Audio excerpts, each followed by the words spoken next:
First of all, probably primarily, I'm a first-generation college student. All right, so some of my message is directed at the first gens out there, and you'll probably see yourself in some of the struggles and difficulties that I've had in my career. It wasn't a clear path from high school to undergrad to master's to doctorate. I had a lot of wrong turns and delays and false starts and restarts because I don't come from an academic background. I had to figure all of this out as I went along. All right, so I was a good student, honor student all through grade school and junior high, and at the start of high school. It was very interesting. Hit about midway through, and I kind of became a little ambivalent about studies and academics and such. I still did all right, so that when I graduated high school, I was accepted to college, and I signed up and registered for college. I just wasn't all that focused, and I was kind of ambivalent, and so I would register for classes, but I didn't really attend. And I came from a family, and what my family could mentor for me, because I was first generation, is they could mentor for me that you have to work hard, and you have to get a job and work. So I did have a job, and during high school, I started working at a restaurant. And what happened is that I learned quickly, and I applied myself, and I worked hard, which all the things that I was mentored to do. And very quickly, I got promoted, and I was a head chef, professional chef. And so I didn't really necessarily value college at that point, because I was really valuing my professional career as a chef. But I had a wake-up moment. So, like I said, I rolled right into this position and advanced quickly right out of high school. And it was a family-run restaurant, very large restaurant in Detroit, family-owned. And so it was owned by the father and his oldest sons. But one of their younger brothers, the youngest brother, was the same age as me. We both graduated from high school at the same time, and we both started college at the same time. So a few years in, Jimmy was graduating from college, and I'd made really very little progress in my college or scholarly endeavors. And so he was graduating, and the family had a party for him at the restaurant, and I was, of course, doing the cooking because I was the chef. And it's a little disconcerting that he was graduating from college and I had not really advanced to that point. And the father, the owner of the restaurant, walks through the kitchen, and he's very proud of his son, and he's like, "Isn't this just a wonderful, wonderful thing?" And he goes, "How's your education coming?" And I said, "Well, hopefully someday I'll graduate too." And it was probably meant in a fatherly way, but it came across as a little condescending, kind of patted my hand, and he goes, "Well, you'll get there too. Everybody learns at a different rate." So it was kind of a wake-up moment, and I realized that maybe the thing that I was dissatisfied with was my life and my career. And so shortly after that, I went back to college. Only this time it wasn't ambivalent, it was very enthusiastic. And I started taking classes in psychology, and I really loved studying behavioral abnormalities and problems, and I really found this fascinating, not really knowing what I was going to do with a degree in psychology. The only thing I knew, the only career I knew about in psychology was that of a clinical psychologist. So that's what I thought I was interested in doing. So at one point, I was taking a class in social psychology, and the class was taught by a graduate teaching assistant. And she found out that I planned to get my degree in psychology, and she said, "Well, what are you planning to do with it?" I go, "I don't know, maybe clinical." And she goes, "Well, have you ever really considered the type of graduate studies you want to do?" And I go, "What?" And she goes, "Well, graduate school." And I'm like, I didn't understand I'd never heard the phrase graduate school before. Nobody had presented this to me. I'd heard of medical school for doctors and law school for lawyers, but I had never heard the phrase graduate school. And by her reaching out, we had a couple of conversations, and it kind of lit a fire that, well, maybe this is something that I want to pursue. And our department had an internship program where students could get a clinical internship as undergraduates and learn a little bit about it. So I decided I was going to do that one semester for a class. And the clinical internship was in a domestic violence shelter. That same semester, though, I think I was in statistics class, and a professor came in who was in developmental psychology. And he was looking to recruit undergraduate assistants to assist with his research. And the internship that I was going to do in clinical was just for a class, so there was no pay. This was a paid internship.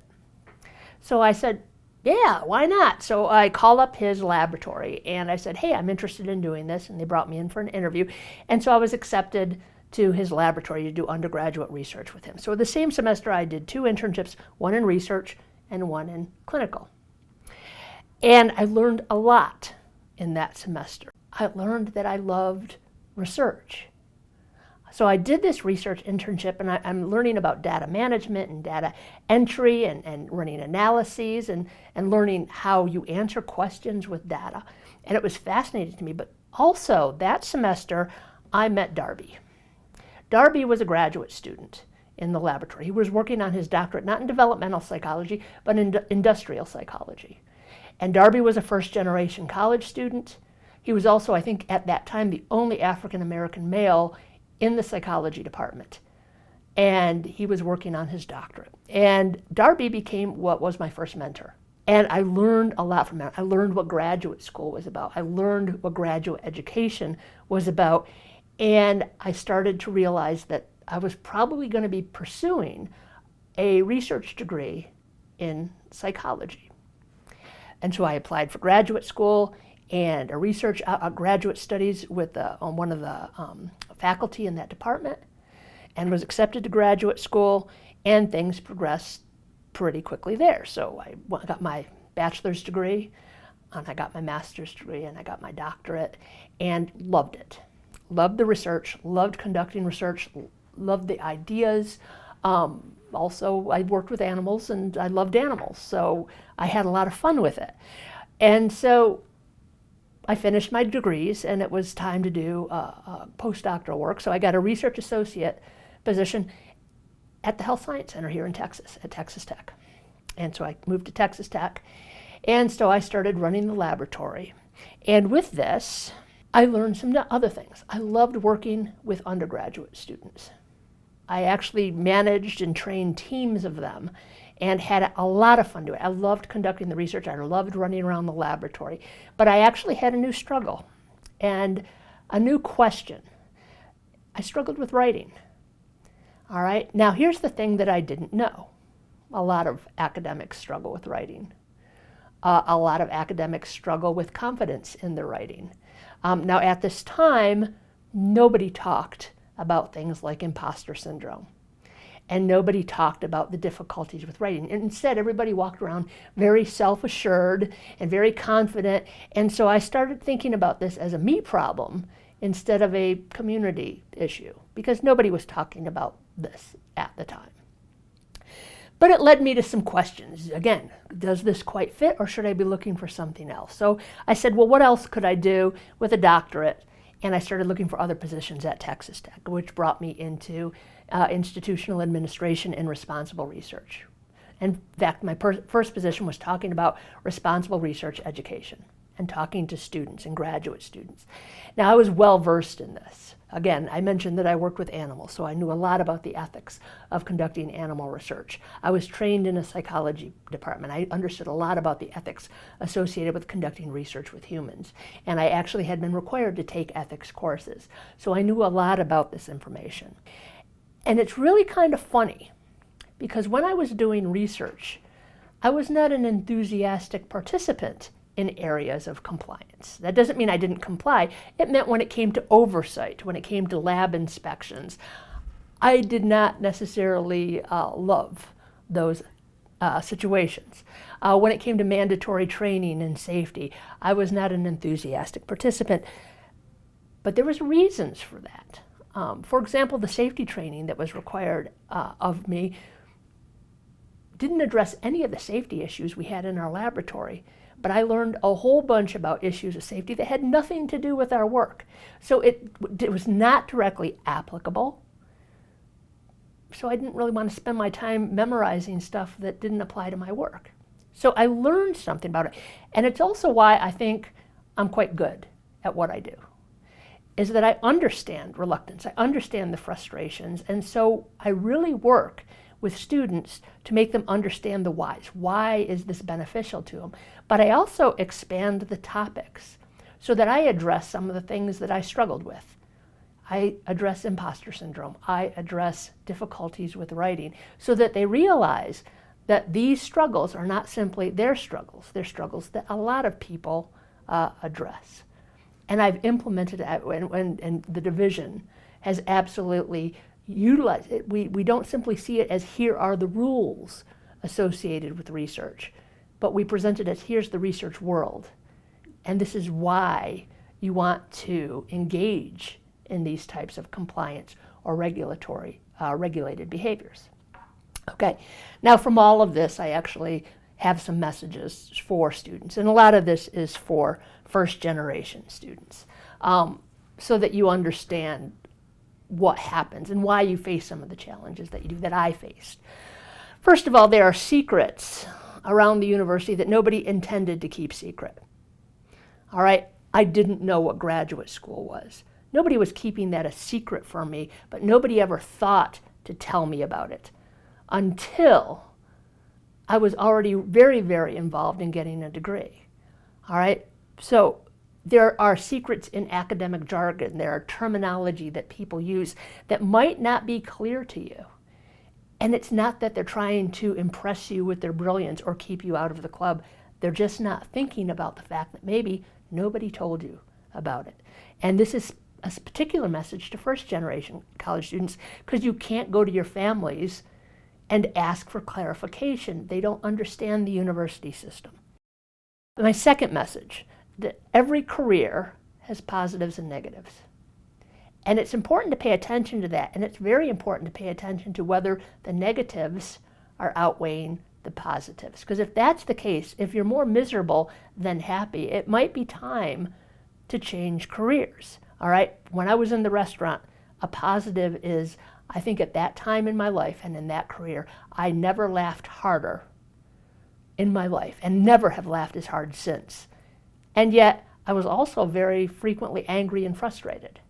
And when the frustration outweighed the fun, it was time to move on, which leads me to my third message. You do not have to follow a single path for the rest of your life. If it's working, if you chose wisely from the beginning, you're very, very lucky. All right, but if you start to find that the path that you're on is not fulfilling, start looking for a new path. It's okay to change, all right? It's not a race. You're not in a race. Everybody's in a race for the most fulfilling career immediately. Find your path and be willing to change. Fourth, be brave.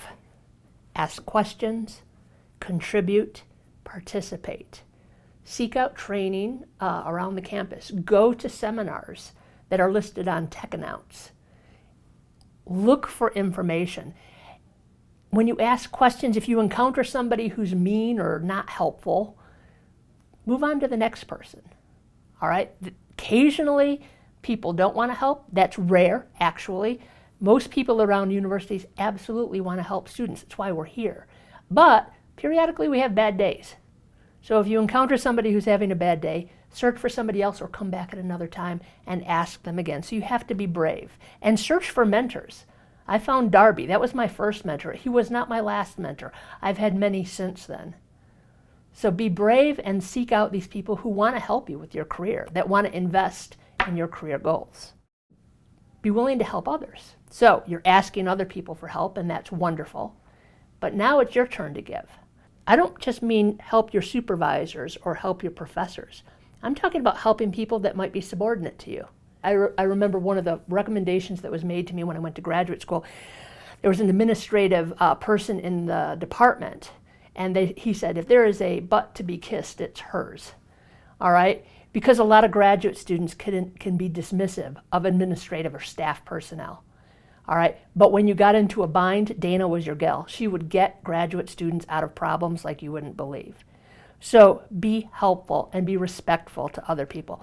And finally, figure out who you are and be yourself. When you pursue academic endeavors and trials and education, You develop ideas, you develop interests that might be very different than your background, than your family, than your childhood friends, okay? And so you go home and you go to share these ideas, and they might not be interested in your new ideas, in the things that you're learning. That doesn't mean you reject what you're learning. You just might not want to bring it up at Christmas dinner, okay?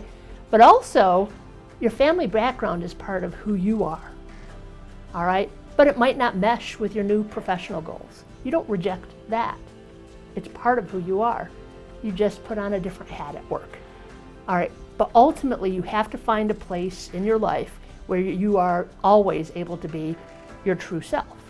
And for me, that's at home. It's also why I don't work at home.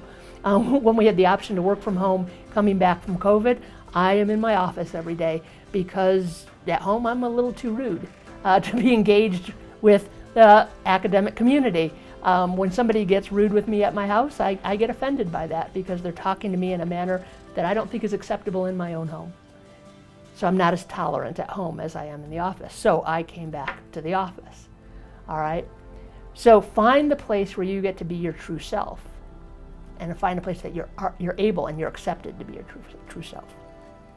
So that is all that I have, and I want to thank you for your attention, and I hope that my experiences are helpful to you in your career endeavors.